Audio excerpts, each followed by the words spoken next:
Alors la planche de bord de la Peugeot 508 et 508 SW, vous commencez maintenant à la connaître avec ce e-cockpit, cette dalle numérique fine et cet écran tactile de 10 pouces de diagonale. Mais maintenant ce qu'on va vous amener voir en exclusivité, c'est comment les designers et les ingénieurs de chez Peugeot en sont arrivés à cette création.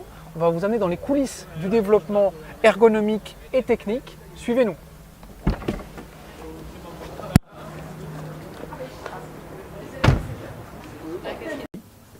Retour en 2013 avec le premier développement de l'intérieur de la Peugeot 508 et 508 SW. On est dans une maquette physique dans laquelle on a déjà le petit volant du e-cockpit. On a déjà une idée assez précise d'où sera installé l'écran tactile avec sa dimension.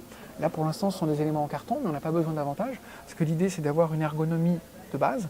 L'idée c'est de pouvoir toucher les éléments sans décoller l'épaule du siège. On a les sièges, on a également les différentes cotes, notamment la hauteur de pavillon, la position de la baie de pare-brise. Ça permet d'avoir un référentiel assez pertinent et puis en même temps c'est un développement qui se fait en parallèle avec du numérique.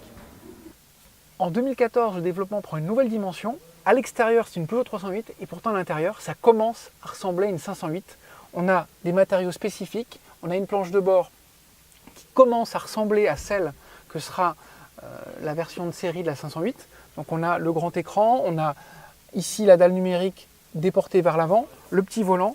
Ici on a même une ébauche de la console centrale avec un maquettage qui n'est pas là pour faire de la qualité perçue. On est vraiment là pour donner les fonctions de rangement. On a différentes postes ergonomiques. On commence à s'approcher de la 508. C'est un outil qui permet de faire du développement donc, qui roule sur route ouverte. Les ingénieurs de chez Peugeot nous ont indiqué qu'ils ont fait plus de 100 000 km dans le monde entier avec ce véhicule, avec au volant des ingénieurs, des techniciens, mais également des clients pour avoir le ressenti. Et ce véhicule-là, il permet de rouler en toute discrétion parce que, comme on l'a vu de l'extérieur, c'est une 308 qui ressemble à une 308, tout ce qui est le plus banal. Alors, les ingénieurs et les ergonomes de Peugeot nous ont montré aussi comment ils travaillaient avec ces schémas techniques sur lesquels il y a les différentes fonctionnalités. Il y a tout ce qui concerne le plaisir de conduite, les rangements, les interfaces tactiles, les aérations. Donc c'est tout un tas de compétences qui sollicitent des corps de métier variés. Ils nous ont dit qu'il y en avait jusqu'à 42. Donc c'est vraiment un travail d'équipe. Nous, on voudrait vous remercier pour votre fidélité, de nous avoir suivis dans les coulisses de cette 508 SW. On vous donne rendez-vous très bientôt sur largus.fr, sur les réseaux sociaux et sur notre chaîne YouTube. À très bientôt.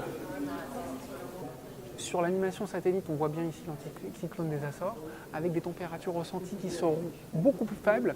On aura beaucoup de vent et on aura même de la grêle, des nuages persistants du Limousin jusqu'à l'Alsace.